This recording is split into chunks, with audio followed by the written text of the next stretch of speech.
کوئی معافی نامہ خان صاحب معافی نامہ لکھے گا. ان لوگوں نے خان صاحب کو جیل میں ڈلوایا ہے. ان لوگوں کی سب سے اہم جو ان کی کوشش تھی یا ان کا جو مطمع نظر تھا وہ یہ تھا کہ شاید یہ ایڈکشن کے ہاتھوں مجبور ہو کے گھٹنے ٹیک دیں گے. یورین کے ٹیسٹ لیے, بلڈ کے ٹیسٹ لیے, نتیجہ یہ نکلا کوکین جو ہے وہ 9 ماہ تک جو ہے بلڈ میں ریفلیکٹ ہوتی ہے. چرس جو ہیں وہ 3 ماہ تک ریفلیکٹ ہوتی ہے. پتہ چلا کہ ان کے بلڈ میں کوئی دور دور تک کسی ڈرگ کے شائبے ہی نہیں ہے. اب ان کو کوئی توڑ سمجھ ہی نہیں آ رہی ہے کہ اس شخص کو کس طرح توڑے. کہا جاتا ہے کہ خان صاحب کو 2 پیغام ہی دیے جاتے ہیں, یا تو ایک تو معافی نامہ ہے اور دوسرا کہ ہم آپ کو پیسے دیتے ہیں, سب کچھ دیتے ہیں, ملک چھوڑ کے چلے جائیں. اس میں کچھ صداقت ہے؟ عارف الوی صاحب کی 3 گھنٹے ملاقات ہوئی ہے عمران خان صاحب سے, کیا اس خبر میں کوئی صداقت ہے؟ اور اگر ہے تو کیا اس میں میٹنگ میں ہوئی کوئی برف پگھلی ہے؟ السلام علیکم سر. وعلیکم السلام سر, کیسے ہیں آپ؟ بہت شکریہ سر. پہلے تو بہت شکریہ کہ آپ نے ہمیں وقت دیا. کچھ سوالات ہیں جو لوگ پوچھنا چاہ رہے ہیں. عمران خان صاحب کے بارے میں بڑے کنسرن ہیں, آپ کی ملاقاتیں عمران خان صاحب کے ساتھ ہوتی ہیں, تو پہلے تو یہ بتائیے گا کہ ایک ہارون رشید صاحب نے خبر بریک کی ہے کہ عارف الوی صاحب کی 3 گھنٹے ملاقات ہوئی ہے عمران خان صاحب سے. کیا اس خبر میں کوئی صداقت ہے؟ اور اگر ہے تو کیا اس میں میٹنگ میں ہوئی کوئی برف پگھلی ہے؟ میں اس کی تصدیق یا تردید اس لیے نہیں کر سکتا ہوں کہ اگر یہ 2 ایام کی بات ہیں تو 2 ایام سے تو میں ادھر لاہور میں ہوں, اور میں خان صاحب سے انشاءاللہ کل نہیں پرسوں میری ملاقات ہے, تو ان تمام چیزوں کی ملاقات کے بعد میں تصدیق یا تردید کر سکتا ہوں. ٹھیک ہے. اچھا سر, آپ کی ملاقاتیں خان صاحب کے ساتھ ہو رہی ہیں, بار بار ہو رہی ہیں, سوشل میڈیا کے اوپر کافی جو خبریں ہیں وہ گردش کر رہے ہیں. کچھ لوگ کہہ رہے ہیں کہ عمران خان صاحب بیمار ہو گئے ہیں, کمزور ہو گئے ہیں. کچھ لوگ آ کے کہہ رہے ہیں عمران خان صاحب بڑے ڈٹ کے کھڑے ہوئے ہیں, بڑے صحت مند طریقے سے کھڑے ہوئے ہیں اور ان کو کوئی فرق نہیں پڑ رہا. تو آپ بتائیں کہ خان صاحب کا جو مورال ہے وہ کیسا ہے؟ کیا واقعی یہ بھی ڈٹ کے وہ کھڑے ہوئے ہیں یا کوئی ڈیل وغیرہ کی کوئی بات چل رہی ہے؟ میرا خیال ہے یہ جس لفظ کو آپ نے استعمال کیا ڈیل, یہ ڈیل کے حوالے سے تو جب سے یہ پی ڈی ایم کی حکومت آئی ہے اور جب سے انہوں نے پاکستان تحریک انصاف کو اپنے ظلم و ستم کا نشانہ بنانا شروع کیا ہے, تو یہ بیسیکلی اٹیمپٹس تھی جھکانے کی. اور اس دوران جو ہیں بہت ساری باتیں ہوئی, لیکن جب سے خان صاحب جیل میں گئے ہیں تو اس حوالے سے صرف ایک جو ہے آرگنائزڈ کوشش ہو رہی ہے, ڈیل کی نہیں بلکہ مصالحت کی, اور وہ محمد علی درانی صاحب کر رہے ہیں. صدر پاکستان اس میں جو ہے شامل ہیں. پاکستان تحریک انصاف کی کور کمیٹی نے جو ہے اس ایشو کو ڈسکس کیا اور مینڈیٹ اسد قیصر صاحب کو دیا. اسد قیصر صاحب کی ملاقات ہوئی ہے. یہ کوششیں سیاسی سطح پہ ہو رہی ہے, اور اللہ کرے کہ چونکہ مطالبات کیا رکھے جاتے ہیں خان صاحب کے آگے؟ کہ مطالبہ تو سب سے ابتدائی یہی ہے کہ -1 ہو, اور -1 پہ پاکستان تحریک انصاف اور خان صاحب اس پہ راضی نہیں ہو رہے ہیں. تو آج بھی اگر ہم کہتے ہیں کہ ٹھیک ہے آپ کا مطالبہ مانتے ہیں, تو یہ جتنے بھی کیسز ہیں اور قید و بند ہیں اور مقدمات ہیں, یہ سب لمحوں کی دیر ہوگی ان کو ختم ہونے میں. لیکن -1 کی جو بات ہے, یہ اس کا مطلب یہ ہے کہ پاکستان تحریک انصاف اور عمران خان اس کے سامنے گھٹنے اب اتنی تکلیف گزارنے کے بعد پھینک دیں, یہ چیز جو ہے ہمیں قابل قبول نہیں ہے. -1 عمران خان کو کر دیا جائے گا, پھر کون سی ایسی لیڈرشپ ہے جس پہ ان سب لوگوں کو اعتماد ہے؟ کیا شاہ محمود قریشی ہیں, کیا اسد عمر ہیں, یا کوئی اور لیڈرشپ ہے؟ شاہ محمود قریشی صاحب تو نظر بند ہیں. یہ چیزیں بھی ویسے پیشکشی ہوئی ہیں, لیکن میرا خیال نہیں ہے کہ پاکستان تحریک انصاف کا ورکر یا عوام پاکستان عمران خان کے علاوہ کسی اور کا نام سننا پسند کرتے ہیں. تو پہلی اور آخری ہمارے پاس آپشن یہی ہے, عمران خان. بے شک یہ ہمیں اسی طرح دیوار کے کوئی کمپرومائز نہیں اس بات کے اوپر. ہم ذہنی طور پہ دیکھیں, پاکستان تحریک انصاف جو ہیں وہ عمران خان ہیں. عمران خان کو آپ مائنس کرتے ہیں, آپ نے پورے پاکستان تحریک انصاف کو مائنس کر دیا. ٹھیک ہے. اچھا, آج کل نا سوشل میڈیا کے اوپر بہت سی خبریں وائرل ہو رہی ہیں کہ عمران خان صاحب کا کوئی معافی نامہ ہے وہ گردش کر رہا ہے. یہ کیا سارا کون کر رہا ہے؟ کون یہ خبریں پھیلا رہا ہے؟ کیا اس میں کچھ سچائی ہے؟ سوشل میڈیا پہ بہت ساری قوتیں اور سیاسی پارٹیاں, ان کے ورکر جو ہیں, وہ بے بنیاد خبریں جو ہیں پاکستان تحریک انصاف کے حوالے سے, عمران خان صاحب کے حوالے سے جو ہیں, انہوں نے عرصے سے یہ سوشل میڈیا کی زینت بنائی ہوئی ہیں. میں آپ کو ایک مثال دیتا ہوں. اتنی شدت کے ساتھ انہوں نے عمران خان صاحب کے خلاف پروپیگنڈا کیا کہ جی وہ ڈرگ ایڈکٹ ہیں.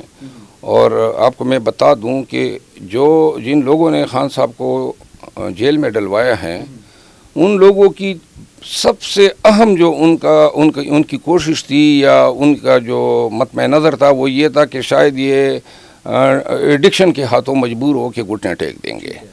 یہ سب سے اہم تھا. مطلب وہ اس بات پہ یقین کرتے تھے خان صاحب جو ہے وہ ایڈکٹڈ ہے, مطلب وہ پروپیگنڈا نہیں کر رہے. یہ 100% ان کی نظریں ان کا توجہ کا محور جو ہیں وہ یہی تھا. 2 دن جب خان صاحب نے ابتدائی گزارے جیل میں تو یہ سارے بیٹھے ہوئے تھے کہ جی اب آئے گی ریکویسٹ کہ جی لیکن ہوا یہ کہ اب تو تقریباً 1.5 مہینہ ہونے کو آیا ہے. خان صاحب نے کوئی جو ہے خواہش ظاہر نہیں کی. تو انہوں نے ان کے ٹیسٹ لیے, یورین کے ٹیسٹ لیے, بلڈ کے ٹیسٹ لیے. نتیجہ یہ نکلا کوکین جو ہے وہ 9 ماہ تک جو ہے بلڈ میں ریفلیکٹ ہوتی ہے. چرس جو ہیں وہ 3 ماہ تک ریفلیکٹ ہوتی ہے. پتہ چلا کہ جی ان کے بلڈ میں کوئی دور تک کسی ڈرگ کے شائبے ہی نہیں ہے. تو لہذا وہ اس روز ٹوٹ گئے جب ان کو پتہ چلا کہ جی یہ جو پروپیگنڈا چلا تھا یہ ابتدا سے ہی غلط تھا, بے بنیاد تھا. تو لہٰذا اب ان کو کوئی توڑ سمجھ ہی نہیں آ رہی ہے کہ اس شخص کو کس طرح توڑے. اور یہ مایوسی کے اور ڈیسپریٹ ہونے کی ان کی عکاسی کرتی ہے. تو یہ معافی نامہ جو بھی سرکولیٹ کر رہا ہے اس کی تردید کر رہے ہیں. کوئی معافی نامہ خان صاحب معافی نامہ لکھے گا, پھر یہ ان جیسے شخص سے جو لوگ ان کو جانتے ہیں کہ وہ کس نوعیت کی شخصیت ہیں, وہ جو ان کے اصول ہیں, ان کی شخصیت کا جو سحر ہیں وہ یہی تو ہیں کہ وہ انتہائی مضبوط انسان ہیں, انتہائی دلیر انسان ہیں. میں اس پہ کیا دلیل دوں, آپ لوگوں نے خود دیکھا. اچھا, کہا جاتا ہے کہ خان صاحب کو 2 پیغام ہی دیے جاتے ہیں, یا تو ایک تو معافی نامہ ہے اور دوسرا کہ ہم آپ کو پیسے دیتے ہیں, سب کچھ دیتے ہیں, آپ ملک چھوڑ کے چلے جائیں. اس میں کوئی صداقت ہے کہ صرف سوشل میڈیا کی حد تک ہی ہیں خبریں؟ دیکھیے پیسے دینا خان صاحب کو پیسوں کی کیا کمی ہے. پیغام دیے جاتے ہیں اگر دیکھیے بہت ساری آفرز ہوئی ہوں گی, لیکن یہ جو بات ہے پیسے دینا, خان صاحب کی سالانہ صرف شوکت خانم کے لیے ان کے کال پہ 9 بلین جو ہے ڈونیشن آتی ہے. تو یہ خود جو ہیں بیکاری ہیں, پورے دنیا سے بھیک مانگ رہے ہیں. یہ خان کو کیا دیں گے؟ خان نے جو ملک کو دیا ہے, جو شعور دیا ہے, جو خدمات دی ہیں صحت کے سیکٹر میں شوکت خانم کی شکل میں, یونیورسٹیوں کی شکل میں, اپنے حکومتی ریفارمز کی شکل میں, یہ دینے والے کون ہوتے ہیں کہ خان کو پیسوں کی آفر کریں؟ خان جو ہیں آج بھی کال لیں تو پاکستان تحریک انصاف اندرون ملک و بیرون ملک خان کی ایک کال پہ جو ہیں اربوں کے ڈھیر لگا دیں. قاضی فائز عیسیٰ آئے ہیں, پاکستان تحریک انصاف بڑی مخالف تھی سٹارٹنگ میں. آپ کو اب کیا لگتا ہے کہ جو خان صاحب سے آپ کی ملاقاتیں ہوئی ہیں, کوئی اچھے کی امید ہے نئے چیف جسٹس سے, یا خان صاحب ابھی بھی اسی موقف کے اوپر ہیں؟ قاضی فائز عیسیٰ صاحب جو ہیں, جو خدشات تھے پاکستان تحریک انصاف کے, بیسیکلی وہ دیبیہ پیپر مل جو ہیں وہ ابھی تک سائٹ ہو رہا ہے کہ جی وہ جو فیصلہ تھا جو نواز شریف کے حق میں آیا تھا. لیکن میں نے ذاتی طور پر اس اپروچ سے اختلاف کیا ہے اور اس پہ مجھے خود پارٹی کے اندر تنقید کا نشانہ بننا پڑا ہے. پیٹرولنگ بھی کی گئی ہے, شاید آپ نے کوئی پیسے پکڑ لیے ہیں؟ پیسے تو کون ہمیں پیسے دے گا, لیکن یہ پیسے میرے خلاف یہ ہوا کہ جرمنی میں کسی نے کہا جی کہ ہم نے تو چندے کر کے ان کی فیس ادا کی ہے. تو آج میں آپ کے توسط سے پورے قوم کو بتانا چاہتا ہوں کہ عمران خان اور ساتھ میں پاکستان تحریک انصاف کی جتنی بھی قیادت ہیں, اگر آپ کہیں تو اسد قیصر صاحب سے لے کے علی امین خان, شہریار افریدی, شاندانہ گلزار, شبلی فراز صاحب اور ہنڈریڈز, ان کی ہر جگہ پہ کیسز کیے ہیں اور نہ تو کسی سے فیس وصول کی ہیں. اگر کسی نے کسی کو لوٹا ہے ہمارے نام پہ تو شاید وہ فراڈ ان کے ساتھ ہوا ہے, اور نہ ہم تصور کر سکتے ہیں کہ ہماری قیادت جیلوں میں ہوگی اور ہمیں یہ لالچ ہوگا کہ ہم ان سے فیس لیں. تمام جو خدمات ہیں وہ خان صاحب کے صدقے, اور خان صاحب پاکستان تحریک انصاف کے لیے ہیں, والنٹری ہیں, اور انشاءاللہ جب تک جو ہیں ہماری یہ جدوجہد یا ہم پہ یہ آلات مسلط رہیں گے, ہم اپنی خدمات بلا کسی عوض کے, بلا کسی معاوضے کے ادا کرتے رہیں گے. چیف جسٹس کا جو معاملہ ہے، قاضی فائز عیسیٰ کا جو معاملہ ہے، اس کے اوپر آپ نے پارٹی رہنماؤں سے اختلاف کیا ہے، ان کی جو ایک نیریٹو ہے اس سے اختلاف کیا ہے، کیا وجہ ہے؟ آپ کیا سمجھتے ہیں کہ آپ کو کیا امیدیں ہیں نئے چیف جسٹس سے؟ کیا جو پارٹی کا نیریٹو ہے اس سے وہ ہٹ کے فیصلے کریں گے؟ دیکھیے جی، پارٹی یہ صرف ایک امید ہے. پارٹی کی سیاسی اپروچ ہے، ہماری قانونی اپروچ ہے. ہم ان کے سامنے پیش ہوتے رہے ہیں بطور وکیل سپریم کورٹ آف پاکستان کے. ان کے فیصلے پڑھے ہیں، ان کی شخصیت کو دیکھا ہے، ان کے تمام سٹرگل کو دیکھا ہے. تو لہٰذا ایک آدھ فیصلے کی بنیاد پہ یہ جواز گڑھ لینا کہ جی یہ فلاں کے دوست اور فلاں کے مخالف ہو گئے ہیں، یہ غلط ہے. جج جو ہیں بہت سارے ہمارے دوست تھے جب ہمارے ساتھ وکیل تھے، اور اب وہ جج ہیں، کوئی ہائی کورٹ کے جج ہیں، کوئی سپریم کورٹ کے جج بنے ہوئے ہیں. لیکن وہ جب جج بن جاتے ہیں ساری رشتے ناتے تانے بانے ختم ہو جاتے ہیں، تمام عداوتیں، تمام تعصبات. آج تک تو ہم نے یہی دیکھا ہے، ماں سوائے ان ججز کے جو کنٹرولڈ ہیں یا سرنڈرڈ ہیں یا کمپرومائزڈ ہیں. نواز شریف صاحب کی وطن واپس آنے کی خبر آتی ہے، پھر کینسل ہو جاتی ہے، پھر واپس آتی ہے، پھر کینسل ہو جاتی ہے. کیا ان کے معاملات بھی ڈگمگا رہے ہیں؟ اس بارے میں کوئی آپ کو علم ہے؟ دیکھیں، یہ سڈنلی نواز شریف کے پروگرام کے حوالے سے شہباز شریف کا اور مریم نواز کا پاکستان سے اچانک 24 گھنٹوں کے اندر جانا، اور اس کے بعد جو ہیں اب یہ نیا بیانیہ جو ہیں ڈیولپ کر رہے ہیں.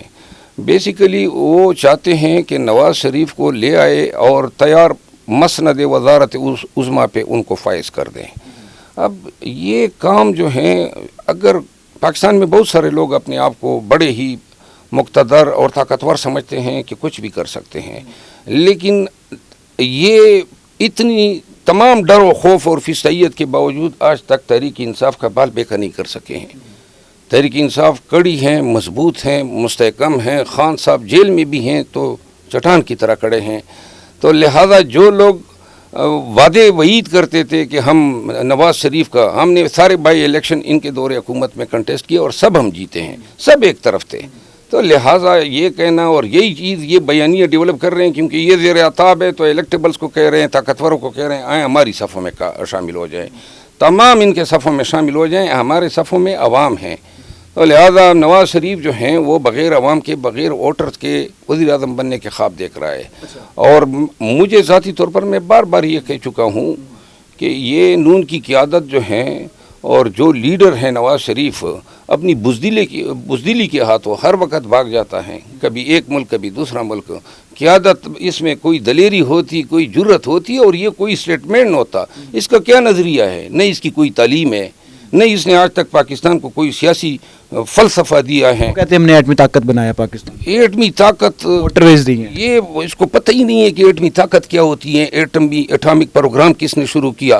یہ 96 میں وزیر اعظم بنا اور 98 میں انہوں نے بنا دیا پاکستان کو ایٹامک طاقت. یہ پروگرام جو ہے یہ تو بھٹو صاحب کے دور سے شروع ہوا ہے، اور اس کے بعد پاکستان نے ایٹامک دھماکے کیے. ابھی تک جو ہیں اپنا سر جو ہے اونچا کر رہا ہے کہ میں نے بھائی آپ نے کون ہوتے ہیں دھماکے کرنے والے؟ یہ ایٹم بم کوئی اپنے اتفاق فاؤنڈری کی سٹیل بیچ کے انہوں نے پاکستان کو دیا ہے؟ پاکستان کے وسائل اس پہ لگے ہیں، پاکستان کے سائنسدانوں کا یہ کارنامہ تھا، پاکستان کی اس وقت کی اسٹیبلشمنٹ، پاکستان کی اس وقت سیاسی قیادت کا مشترکہ فیصلہ تھا. یہ کہہ رہے ہیں میں نے ایٹامک. دیکھیے جی، میں آپ کو اور پاکستانیوں کو بتا دوں، لیڈر ایسے ہوتے ہیں جو کچھ ویژن رکھتے ہیں، کوئی سوچ، کوئی فکر، کوئی عوام کو کوئی شعور دے سکے. 3 دفعہ وزیر اعظم رہا اور اب کہتے ہیں مجھے 14 دفعہ وزیر اعظم بنا دو تاکہ میں پاکستان کو جو ہے ترقی دلا سکوں. یہ 3 دفعہ وزیر اعظم رہنے یا 30 سال جو مسند اقتدار پہ رہے ہیں، اس کے نتائج آپ دیکھیں نا. پاکستان آج کل کہاں پہ کھڑا ہے؟ اور چیز پاکستانیز جو ہیں وہ اب اتنے مطلب یہ ہیں کہ تکالیف برداشت کر رہے ہیں کہ پاکستانی ہونا باہر کے ملکوں میں ان کے لیے ایک گالی بن چکا ہے. اور یہ انہی قائدین اور انہی لوگوں کی طفیل ہیں جو نہ علم رکھتے ہیں، جو نہ شعور رکھتے ہیں، بس اپنی تیلیاں، اپنے بکسے، اپنے پیسے، اپنے بینک بھر کے پاکستان کو لوٹ کے پھر بھاگ جاتے ہیں، پھر جناب ڈیل کر کے آ جاتے ہیں، پھر جناب حکومت کر لیتے ہیں، پھر بھاگ جاتے ہیں. پاکستانیوں کو بے وقوف بنایا ہوا ہے. اور جناب ابھی یہ کہتے ہیں کہ ہم نے پیرانہ خدمت کرنی ہے. اور جو اسحاق ڈار ہیں، بات یہ ہے کہ یہ پھر آ کے اکانومی سنبھالیں گے. تو یہ اکانومی سنبھالنے کا گر یہ اپنے بھائی کو بتا دیتا نا، شہباز شریف کو. جس نے ستیہ ناش کر دیا ہے پاکستان کا. پاکستانیوں کو سمجھنا چاہیے کوئی جائی لوگ ہمارے لیڈر نہیں ہو سکتے.